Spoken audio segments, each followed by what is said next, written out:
An estimated 300 Tennesseans have been given wrong information from the state. They are being traced as positive COVID-19 cases. Yeah, News4 Investigates has confirmed that 300 should have been told that they were simply being traced for coming in contact with a sick person. Our chief investigative reporter, Jeremy Finley, first uncovered the problem and has the latest tonight.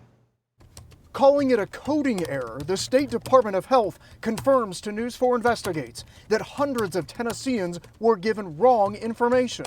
Among them, Mount Juliet father Brock Ballew incorrectly told by contact tracers repeatedly that he had COVID-19 when he'd never even been tested. Everybody makes mistakes, but this is a big error when it comes to a pandemic like this, to just say somebody's positive. And like I said, I know I'm not the only one. That's what's irritating. Now, the State Department of Health tells News4 Investigates that, quote, the error was discovered and corrected within 24 hours.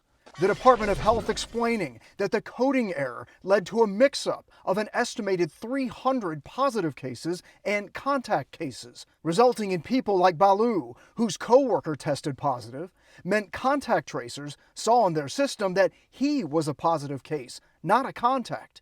The state telling News4 Investigates, quote, people who should have been notified they were a contact, but were being called as if they were a case. No one was given incorrect test results. But Ballew says, bottom line, he was told the wrong information. Are you angry with the state? How do you feel right now? To me, that it's upsetting that the fact of, I don't know how it works. I don't know what's the incentive for having a lot of numbers, but that's what I feel like is going on. And I just want to know why.